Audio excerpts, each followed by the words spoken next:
Hello, welcome to This Is Everything, episode number 1 with guest Jarrett Haas. My name is Daniel Cura, and I just wanted to give you guys a quick intro at the top of this episode to kind of let you know what This Is Everything is about and what I'm going to be doing with it. So this podcast is going to be part of the State Lines Network, and you can find that at state-lines.com. And State Lines was actually started by my guest, Jarrett Haas, and a friend of mine, and a couple other friends. And what it was, or what it is a website where we kind of contribute. We would write articles, whether it be just pop culture, entertainment, sports, or whatever we're interested in writing about. And we did that for a couple years, and we actually retooled what we're doing with State Lines, and we're focusing a little bit more on these podcasts. So this is mine. It's called This Is Everything, and I'm excited to finally get it going and to send it out to you guys. So this podcast in general, I'll give you a little bit of info about that going forward. It really is going to be a little bit of everything, and that's why I chose the oh-so-clever name that this podcast does have. I had a lot of ideas bouncing around as far as what I wanted my podcast to be, and actually to the point where I almost did multiple podcasts, and then I decided that kind of wasn't necessary. It could just kind of be whatever, and I just wanted these to be general conversation talks with people I find interesting, whether it be friends, whether they be quote-unquote guests, and just kind of go from there. So it's going to be just kind of friendly coffee chats, if you will, about life. Music's a big part of my life, so I'll probably talk a lot about music, maybe have some guests on here from the music world, whether it be nerdy stuff and just things like that. So I'm excited to see where this goes. I'm excited to have you guys along with me. Please subscribe to This Is Everything on iTunes. If you're listening on an Android device, please subscribe and listen that way. If you don't have access to any of those, you can always stream it at state-lines.com. And please follow along with us. We're on Twitter, we're on Facebook, and we're all over the place. So it's facebook.com/statelines. Twitter is at tweetstatelines. Instagram is at statelines, and we're going to have a Tumblr soon as well, and that's going to be at official statelines. So, I'm excited to have this come out to you guys. This episode with Haas was a fun one. We kind of talk about State Lines a little bit, then we go into living and growing up in Tampa. We talk a little bit about Haas working at a church and growing up in church, and then we kind of go into fun stuff about Star Wars and TV and music, and we're kind of bouncing around all over the place. So it's a good chat. Hope you guys enjoy it. Please follow along. Thank you so much for listening. And here it is. Episode number 1 of This Is Everything with guest Jarrett Haas. Go! Ladies and gentlemen, we have a special treat for you today. We have the one, the only. Welcome to the State Lines Network. So we're here with Mr. Jarrett Haas. What up? This is the first episode of This Is Everything, which is a title that I guess we're cool with it. You said which is a title. Yeah, we could have left it at that. Yep. This is a title of a podcast with people. But anyway, so number 1 is with Haas, a buddy of mine that I met through mutual friends, and we kind of hooked up in recent years. How would you say, like? Four and a half, Yeah. 5 years. 10. Yeah, Infants. Yeah, exactly. But so we met up through some mutual friends and kind of became buddies from there. And Haas is actually one of the 2 main dudes, along with Adam, that started State Lines, which is where this podcast and whatever the heck it is going to live. So I figured he'd be a good one to jump on with and kind of chat about, I guess, State Lines in general, but then just kind of go into our own discussion about wherever that might take us. So no plan. Yeah, pretty much, yeah. I told Haas, I don't know why I'm talking to the microphone and not to you. Yeah, well, you kind of have to. It's weird. Yeah, because otherwise you have to put the microphone like right in front of you. It would cover your face. That might be better. Right. You want to try that? I think about this a lot because I listen to podcasts of people interviewing, and I just did one with Jonas, and for me it was a lot more comfortable not to look at him. And I feel weird sitting here belly button to belly button looking at you. Yeah. Like I would feel better if I wasn't looking at you. but I'm going to try and fight through it. The feeling's mutual. Yeah, yeah. I don't like you too much. You just had the microphone, so I invited you. Yeah. So we should clarify, we're in the middle of my living room that my wife, Noelle, who is also a State Lines contributor, moved into maybe 2 months ago. And Well, your wife and you. yeah. Yeah, you left that out. It No, sounded no, like it's just her. She was living here. She's here, and I while just you kind of, were in the backyard. I live in the bathroom. It's like- Yeah. Are you like But- the Oscar the Grouch in an alley in a trash can? So yeah, so this whole mic and computer setup is probably the most legit setup we've ever had in my house, other than the couch that Haas is sitting on. Yeah. So Thanks for giving me the couch, by the way. You're in like a seashell like chair. yeah, it's not the best. It's comfortable, but it's awkward. But anyway, so yeah, so do you want to kind of go into what we're relaunching State Lines? We started this week. We've relaunched. Yes. Yep. So officially, we're actually recording this on the tail end of our relaunch of statelines.com. Do you want to kind of go into what State Lines is, where it came about? Yeah. and Yeah. all that So kind of if you're stuff? listening to this and you've never listened to any of our stuff before, or never read any of our stuff before, first of all, thank you. Thanks for checking us out. And I want to apologize in advance that your first taste of us is through Daniel's podcast, because you're probably going to be let down. It's not going to be that good. It'll get better. You will get better, we promise. It gets better. So the idea is Adam used to live here and he moved away. And we wanted to come up with a way to hang out still. So we started doing podcasts. And then from there, we were like, these podcasts are pretty cool. We should do articles. And then I was like, yeah, but like I've run a blog before and I always crap out. Mm-hmm. You know, I start off strong and then it's like going to the gym, which we were talking about earlier. I go a solid like 2 times a month, if that. So we decided to bring some people along on the journey with us. So I recruited 12, 15 people. And when we first started, everybody was doing 1 article a week. It was glorious. It was pretty good. Yeah, there were like 2 or 3 articles a day that would come out. And mind you, we all have jobs. And none of us get paid to do this. So it was just for fun. And it was great. And we had a really good time. But of course, as things happen, we petered out and we stopped producing new content. But I always had the itch. And some of the other guys, they had the itch too. And so what we decided to do is just kind of relaunch it in a different way. And now instead of being so structured, like Daniel, you're every Wednesday, blah, blah, blah, it's just kind of willy-nilly. Whenever you feel like putting stuff out, you're going to put stuff out. So what I think that means is that we're going to have less content a week, but hopefully we'll have... Prolonged. Yes, we'll be able to sustain this for a little longer than we were before. Yeah.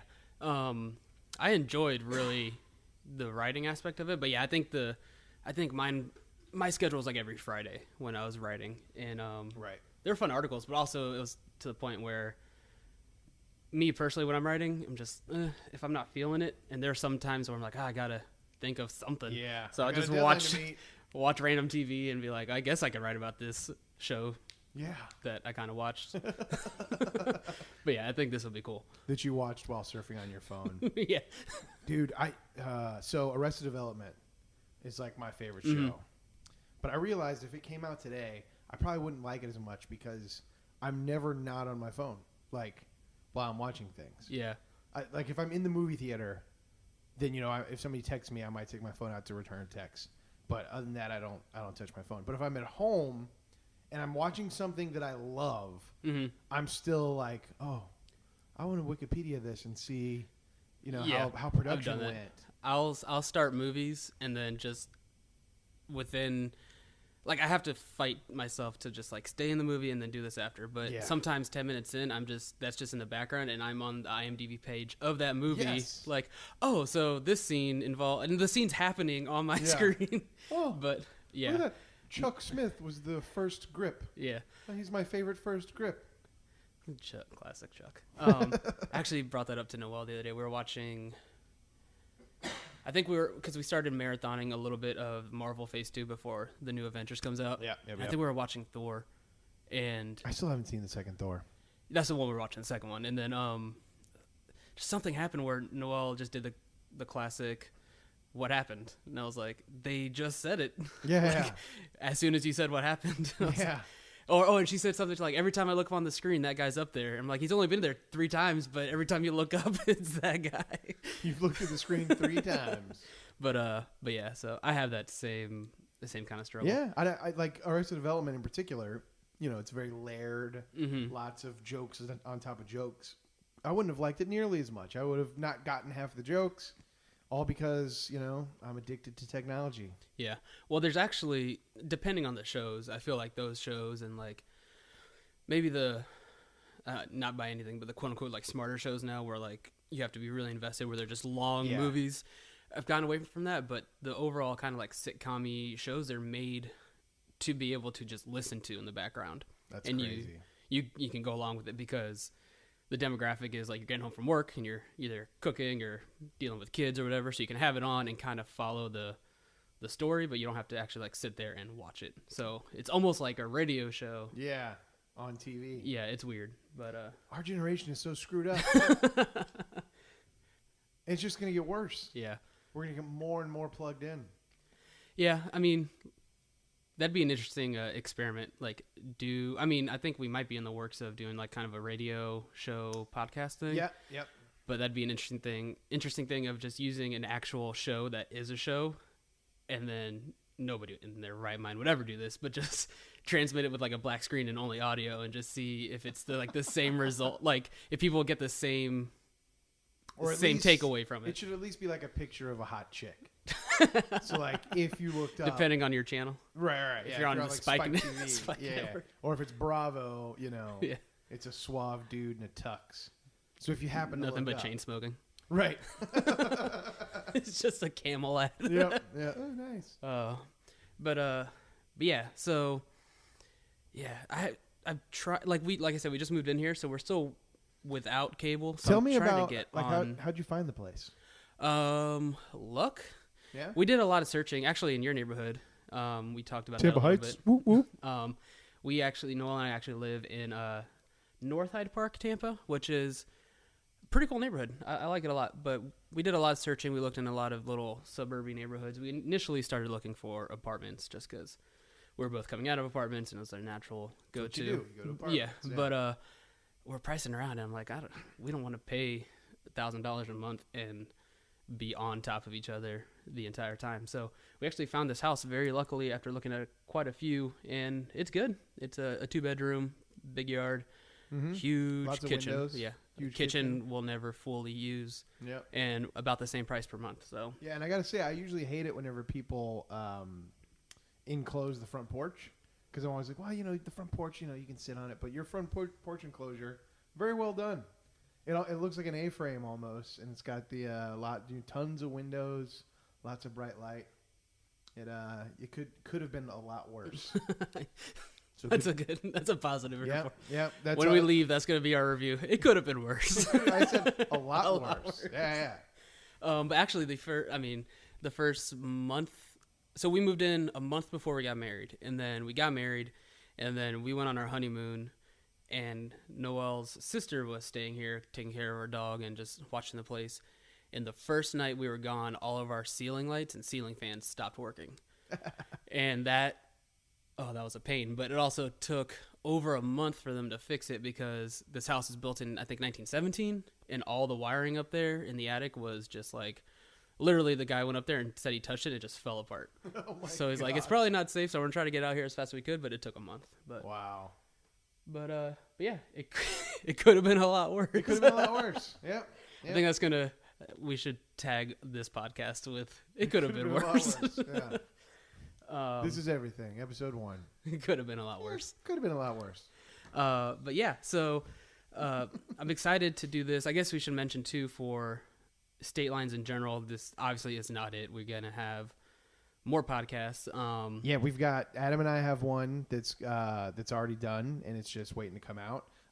Jonas has a really cool idea. His is going to be called Social Media Offline. Huh. He is one of the most interesting guys I know. He has very definite viewpoints that are different than most people. And it's not that he's wrong or right. It's just like, oh yeah, I never. He's passionate about whatever it is. It's not even that he's just. I mean, he is, I guess, for himself. Mm-hmm. He doesn't like put it on other people. Sure. Yeah. No. Like he has stopped being on Facebook multiple times because he feels like he spends too much time on it. Okay. But for him, too much time is like, an hour a day or something. Mm-hmm. It's not like an insane amount of time. Yeah. And it's just a little here and there. I don't know. He just has really interesting points of view. So his idea is to interview, 10, 15 people, whatever, and talk to them about how they use social media, how they view it, how they view themselves on social media. And so he recorded the first one, and it seems to be a theme that everybody wants to interview me first. So I was on his, and it was a lot of fun. So that one's done and should be coming out. Very cool. Probably shortly before this one. So Sweet. Yeah, that's always. I was actually just thinking about that the other day. Just car thoughts, but like the whole selfie thing. Like I know, I mean, it's whatever. It's a thing that we're living with. How old do you think that word is? That's the thing. It's not, and I feel like it's a definite reaction to social media because you want to take a picture as your profile picture. Yeah. So I have a feeling that's where it came from before, like it was even a word. Like someone, probably even like the MySpace days. Like, I need a picture of myself. Right. That's what it used to be called. It used to be called a MySpace picture. Yeah. Because you'd be holding it exactly. up. Yeah.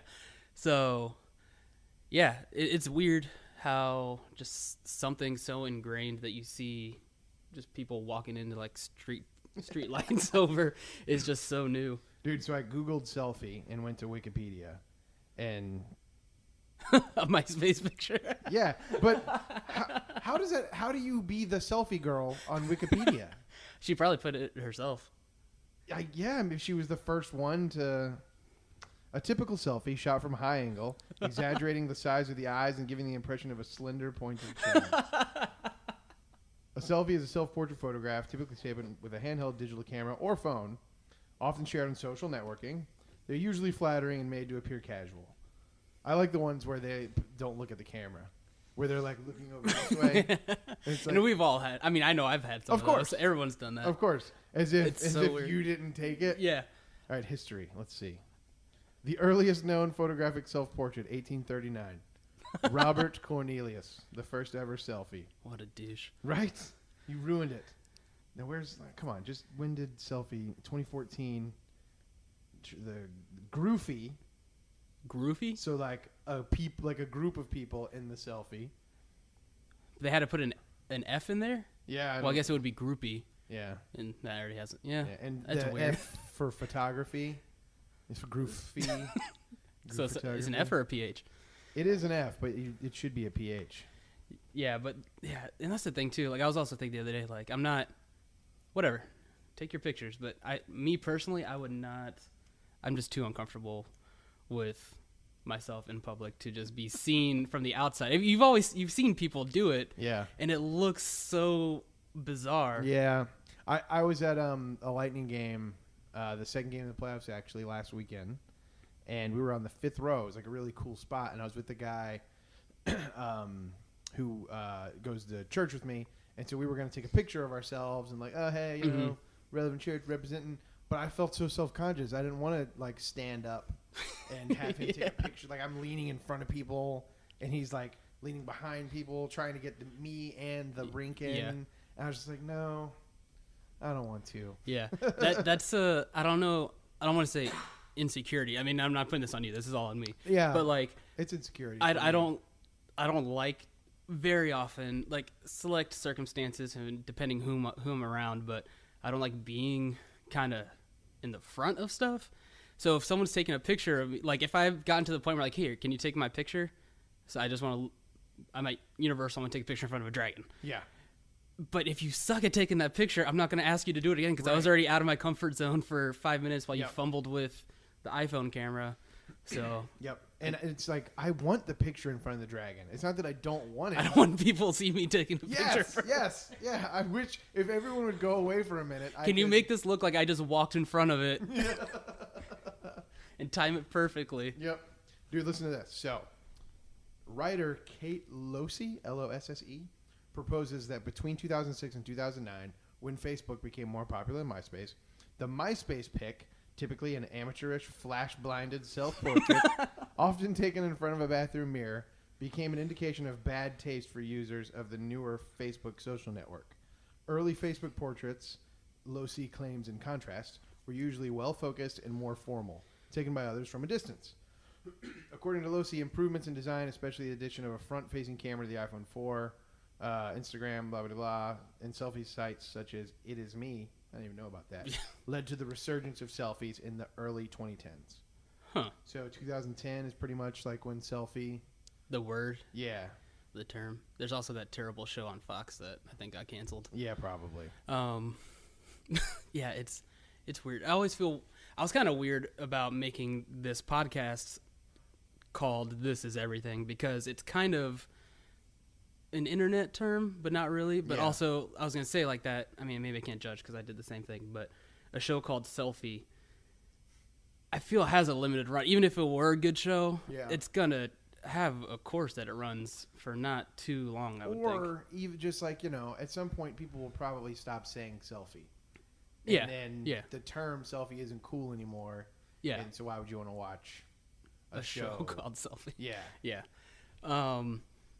Yeah, so you mentioned Relevant, which is a cool, I guess, jumping on point as far... So for everyone not listening, Haas works for a church. Woo. So is that anything you want to talk about? Not necessarily working at a church, but you want to talk about like church in general or how you came... Were you, quote-unquote, born into it? Yeah, okay. Because I have a very different kind of background. Sure. Okay, yeah, so I was raised... I have a sister who's 12 years older than me. And whenever she was growing up, my parents, they weren't like... Well, they like helped out at a youth group. So for a time, they were like super into church. But then for a time, they weren't really. So my sister grew up kind of different than me.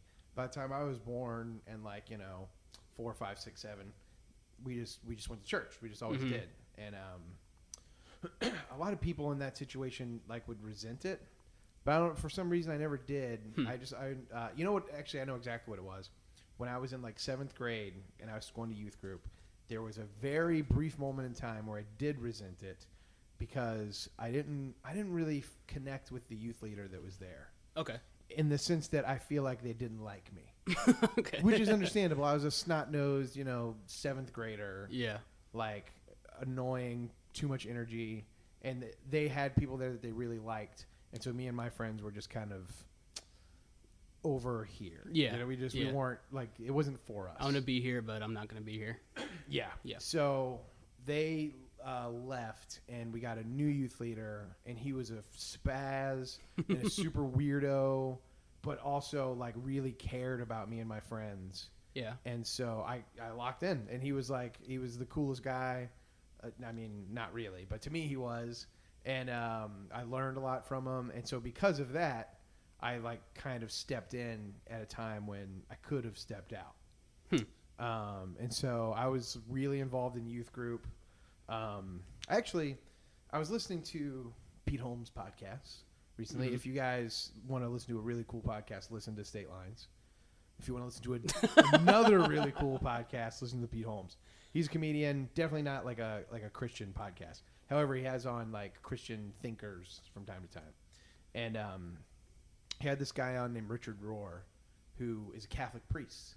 And he was very, very enlightened. He'll say, if I grew up in India, I would have been Hindu. Or, I think I might have listened to that episode. It was great. Yeah. For a priest to admit that is really cool. Yeah. Because most priests or preachers would be like, no. At some point, I would have been like, oh, no, Jesus. Yeah. I don't know. Maybe you wouldn't have. So all that to say, I think it's really good whenever you're a kid to have some rails. Mm-hmm. Something that you can run on, some things that are forbidden, not in the sense oh, don't, bleh, but just some yeses and some nos, like a discipline. And then it's kind of like English in the sense that you have to learn the rules before you can kind of break them. Mm-hmm. And so same thing with a spiritual life or a spiritual discipline. It's good to have kind of a fundamental foundation, I think. And then as you grow older, a lot of people make what I would call the mistake of leaving whenever they start learning about philosophy or other religions, and they're like, oh, this is bullcrap, I'm out. Where instead, they could just be like, okay, well, I've got my foundation. Let me see, what things I still agree with, what things I don't. Interesting. That's, I think, the time where you make your faith your own. And it's nice to come from a place of already having a background as opposed to, let's say you were not raised in the church at all. I think it creates like a balanced person. You start off and things are constructed. You learn like, okay, this is the kind of person I am. And then you learn maybe you're kind of naive, so you start to deconstruct it. Yeah. But you don't leave it there. You reconstruct after that. You like put it back together. Yeah. And I totally ripped that off almost verbatim from what he said. Although I'm sure he did it a little more eloquently than I did. That's an interesting take. But yeah, so I'm really glad that I grew up that way, because then whenever I got to college and after college, and by college I mean college age, because I didn't go to college. I mean, I did. They didn't know. Yeah. You don't have to say that. I went kind of, and then I stopped. So around then I just, I wanted to keep doing what I was doing, but I just did it in a different way. So I wouldn't consider, I don't even call myself a Christian, just because I feel like the term has been kind of co-opted by punks. I know a few people that are along those lines. Yeah. Yeah. Yeah, and they're just judging. Oh, I'm sorry, not like people that are punks. I know some of those people too, but I mean like what you said, have your own personal thing. I usually say like Christ follower. Gotcha. Maybe that doesn't sound any better, but if you're from Tampa, you probably know of Ybor City, and if you're not, Ybor City is like the party district. Tons of bars, clubs, cigar bars, really cool place, really cool history. Pretty awesome. Yeah, we love it. That's where the church is, but most of the people that come down there that aren't familiar with Christianity, the only Christianity they know is the guy that comes down with a megaphone and like yells at people. Mm-hmm. And so we just try really hard not to be that. We want to, be loving and open and accepting and so so that's why I don't. I'm a Christian, because then that's what they immediately think of. And I don't want to be associated. It's a with weird that. divide.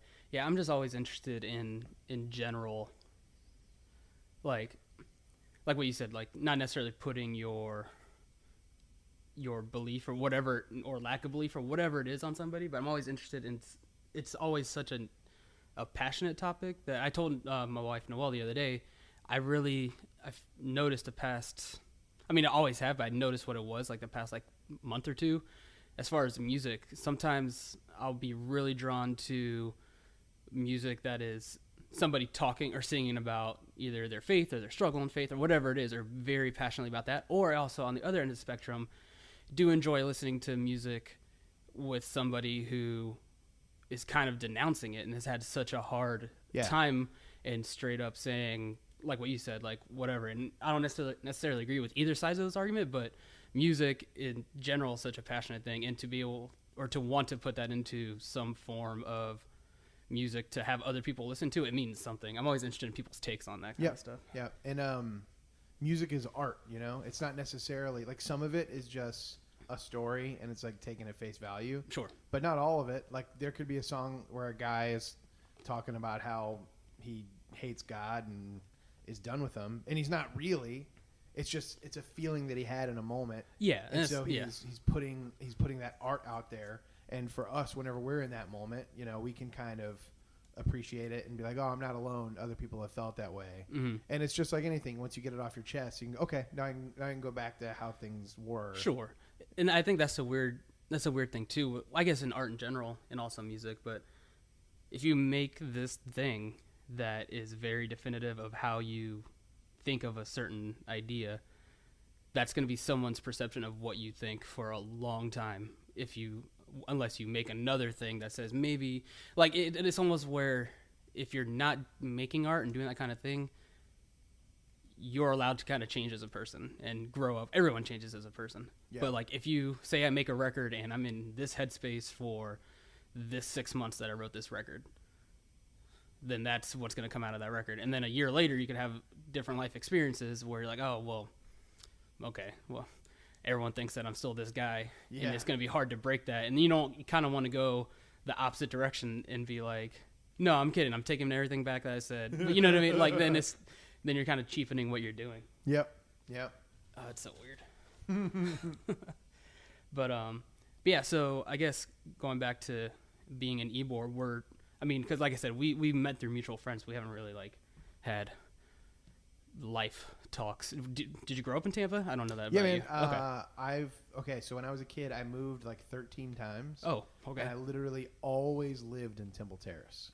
Really? Always until we bought. I thought you were a world traveler for a second. No, man. No, always lived in Temple Terrace, which is a very small suburb in Tampa.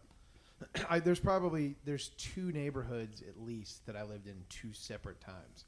So when I was young, like my dad made he left working for Panasonic to go with a friend of his who was starting his own company. And unfortunately, it didn't work out. So we were doing well, and then when it didn't work out, we weren't doing so well. So we had to move across the street. And then he went to a different company, and we were doing well again, so we moved back. And then when that That's crazy. Then we moved back again. So I went from like the nice neighborhood to the crappy neighborhood. That's awesome. Yeah, 4 or 5 times. And then, my parents split when I was like in 7th or 8th grade. And so then I stayed with my mom and went to like a town home, still in Temple Terrace. And yeah, I went to church in Temple Terrace, worked there, went to school there, obviously. Whenever I moved out on my own with friends, I stayed in Temple Terrace. Yeah. Like I said, it wasn't until in June this past year. Now I'm, almost downtown, digging it down here. Yeah, it's definitely a cool city. I mean, same as you. I've been here my whole life. I mean, I've lived kind of here, a little bit north of here, but kind of always around here, and it has a lot going for it. It has some work to do as far as being an easy city to get around and do things in, but it's stuff being open in certain areas, you know what I mean? But yeah, it's definitely a cool city. Yeah. What schools did you go to? So I moved up. I was born in Tampa, and then same as you. I mean, different time, but my parents got divorced when I was about 3. So then from there, I moved up to Land O'Lakes, which is in Pasco County, a little bit north of Tampa, maybe like 45-ish minutes. So up there is where I went to the bulk of elementary school, middle school, and high school. So I went to high school at Land O'Lakes High School. Okay. And then stayed at home, lived up there with my mom and my stepdad throughout college. So it was cheaper, and it was kind of a weird being a commuter at a university where most people at that time, it was kind of like half and half. It was kind of a weird university experience, but so lived at home there, and then just the parking alone, right? Yeah, the leaving 2 hours before class just to find a parking spot, dude. But yeah, so did that, and then after college is when I moved out and moved in with 2 of my really good buddies, and then we lived actually up in Temple Terrace near University of South Florida, and then for about 3 years, and then 2 months ago moved down here, and that's about it. But Sweet. Yeah. But I've always had ties down here in like West Tampa, because my dad and my dad's side of the family lives down here and that kind of stuff. So it was always a back and forth. So parents, is your background Cuban? Yes. Well, on my dad's side. That's why he's in West Tampa. Yeah, exactly. Yeah. Yep. So it's much more ethnic than Land of Lakes. Oh man, that place. It has some good qualities, but then there's some that especially when you were out there, there was probably nothing there. Yeah, when I first moved out there, literally nothing. There was there's this huge shopping center now where there's like a Publix and all this kind of stuff. When we moved out there, it was just I don't even know if it was a ranch. I know they had horses. Yeah. But yeah, it was just pitch black. My sister and I were not happy. My sister lives right there at Collier. Okay. Yeah. So that's probably right where you're talking about. There's no lights. Like, there's one gas station. Yeah, it's jamming now. Like I said, I moved up there when we were getting ready. I was getting ready to start. I think maybe like first grade, something like that. Mm-hmm. And we were driving by, like the cross street where the elementary school was. Oh God, yeah. It was an interesting place to grow up. Like I said, it has some perks. Like it definitely has some cool. I mean, it's Land O'Lakes, so it has lakes and that kind of stuff. But being a teenager there, not listening to country music was, which I kind of enjoy looking back now, because I had to like really look for stuff that I liked. Yeah. But it was a struggle, but it was cool. Yeah. So. Yeah, you can go one of 2 ways. You can just, conform and listen to country music and go cow tipping and do shrooms. Or you can find your own music and be different and do shrooms. Do your own shrooms. That's right. Be your own shrooms. I wish, so this is going to sound super dorky. Okay, so don't judge me. I just got into, like, the Smiths and, like, Joy Division and stuff. Okay. And when I was in school, like elementary school, middle school, high school, I was just a happy kid. I played sports. I wasn't like, the prom king, but, I had a lot of friends. But I wish that I could go back and tell myself to be weirder. Okay. Like, stop playing baseball. Like, start playing bass. Yeah. I played tuba in high school. Okay. And I loved it. And I went to like a really weird school, Kinga, where our football team sucked, and our band was like really good. And I know you're gonna be like, bull crap. I'm a band nerd. And I'm just trying. I mean, I'm partial. I was in the band too. Yeah. So. See. So we actually set a record in the state for the most superiors in a row. Okay. At shows. So we had like 30 in a row, like 30 years in a row. And for those who don't know, superior is like the max score you can get. Yep. And a few years after, probably maybe 5 or 6 years after I graduated, unfortunately the streak died. But we were pretty good. And so what you're saying is you're the source of their power? Yes. Okay. Yeah. So if I could do it all over again, I would have not played tuba. I would have played trumpet. Because I can't own a tuba. Why would I own a tuba? But I could own a trumpet, and I could still be playing. And all this to say, because the dorky thing, I just got into the Smiths and Joy Division. I wish I could go back in time and be like, listen, kid, get into the Smiths and Joy Division, or just weird like 80s new wave stuff. Yeah. Stop just dressing like a whatever, and get yourself some swag. Wear like button ups like all the way. And tuck them in, or just do something to be a little weird, a little bit different. Yes, yeah. Because I was just a regular kid. I wore Nikes and cargo shorts. Yeah, I mean, I don't blame you for getting into those bands later. Like I like them, but I'm not like headlong into them. Mm-hmm. But same thing, like I was telling you earlier, like it took me active searching and finding music that I liked. So a lot of those bands that I probably should have liked for a long time, I didn't pick them up until much later on. Yeah. I was fully into, the grunge thing because when I was in middle school is when Nirvana hit. Okay. So like Nirvana, Pearl Jam, I really loved Smashing Pumpkins, Green Day. They were great when I was in middle school. Mm-hmm. And I loved those bands, but I felt weird about like wearing Jinkos and like Texaco shirts or whatever. I didn't like it. Oh god, it was such a dumb Jinkos. Yeah, what a dumb fashion trend. I think I was in elementary school during that, and I think I had a pair. Yeah, that sounds about right. And I knew they were stupid, but I'm like, I guess I'm wearing these things. Yeah, I guess this is what I do now. This is my life now, Mom. I want these. This is everything. It could have been a lot worse. It could have been a lot worse. Oh, man. Yeah. No, I totally hear you on that, though. But my whole thing is, like what you like, and then who cares when it is. Yeah. Yeah. It's good advice. Like what you like, who cares when it is. Who cares? Oh, man. Yeah, so I'm trying to think if there's something else to State Line Z to touch on, but I think that was pretty much it. I mean, yeah, we're good. Nobody has touched on the Star Wars trailer yet. Nobody's written about it. Like I guess we should mention that I'll be doing another podcast. So I've been doing this one that is this one is kind of more focused on state lines because I kind of want to explain where we're going and what this is. But this is this particular podcast is gonna morph into something I don't know what, but more just conversational. I'm gonna figure to start with you and then get some other people that I know or friends or whatever, and then kind of branch out and get guests and just talk about whatever. Then the other podcast, let's see if we can get DiCaprio. Yeah, I mean he's on our short list. Yeah, get DiCaprio. He hasn't emailed me back. What the heck, bro? I mean, DiCaprio, bro. I thought it was DiCaprio 101 at Hotmail. I think that's what. Haven't heard back. But yeah, so the second podcast is going to be with Jason Sowell, and we're going to do that kind of like a nerdy news podcast. So, and it has the best name ever. No, you can't make up names. This is off the record, not our name. The Cura for your soul. Daniel Cura and Jason Sowell.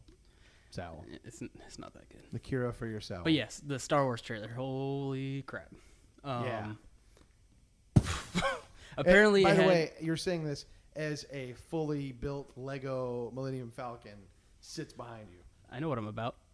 That was the first thing I put up in the new house, too. It's on the glorious. mantle. Yeah, it's on the mantle next to a flower, a Groot, the TV with a mustache, Xbox. Yeah, you're a man with priorities. I am. Mm-hmm.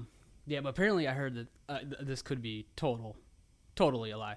But I heard that trailer was broke the record for the most replayed YouTube video, ever. Which I totally believe. But oh god, it's good.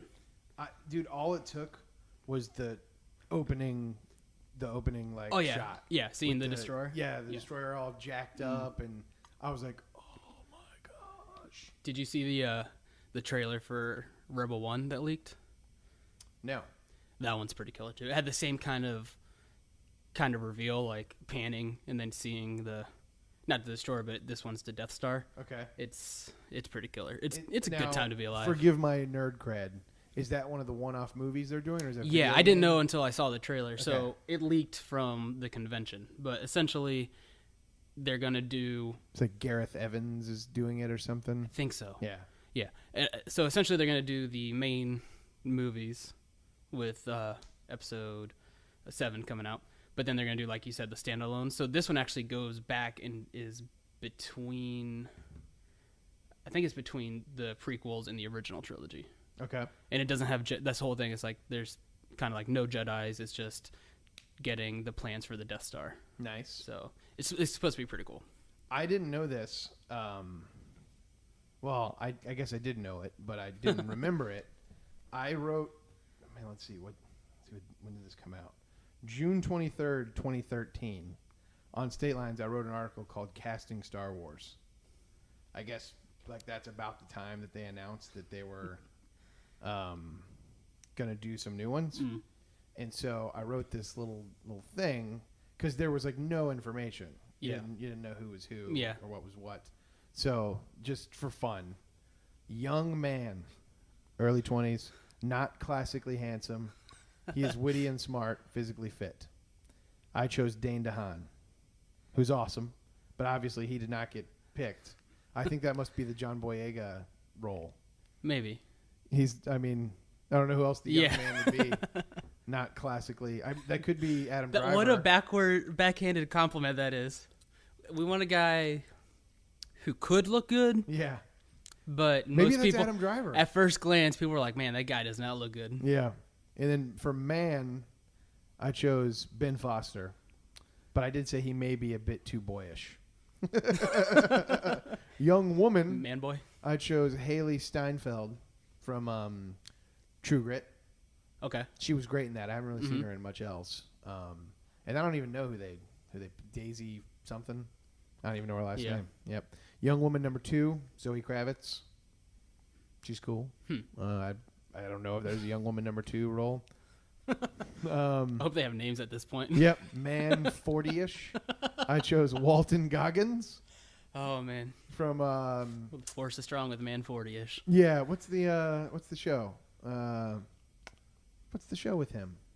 It just ended. I don't know. Like I said, I'm behind on so much TV. Raylan. What's the show? Doles was doing the recaps for it. Somebody's yelling at their computer right now. Yeah.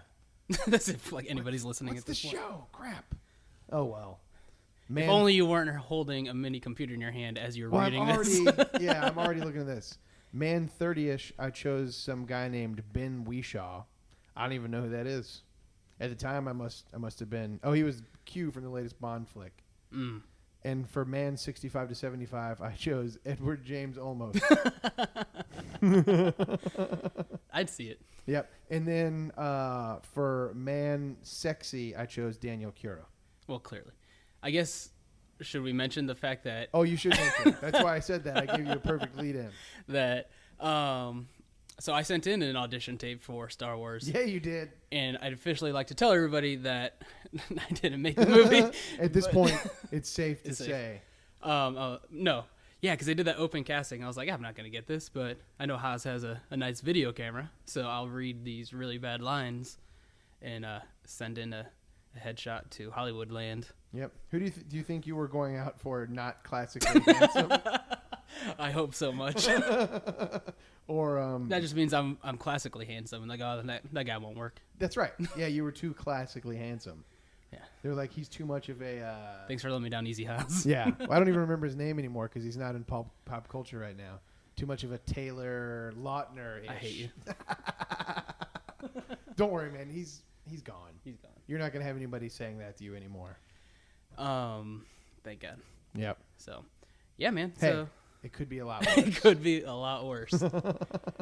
So, yeah, I guess that's probably a good place to wrap it up. I actually have to get out the door for my sister's birthday party. So A quinceañera. times, I don't know if she'll be mad at me, but times 2. She's turning 30. Ooh. So Nice. So yeah, it should be fun. So Quinceañera. Quince squared. Quince squared. All right, man. Well, thanks for episode 1. We will get this up, and yeah, we'll see how it goes from here. I'm excited to see what happens. Could be worse. It could be a lot worse. A lot worse.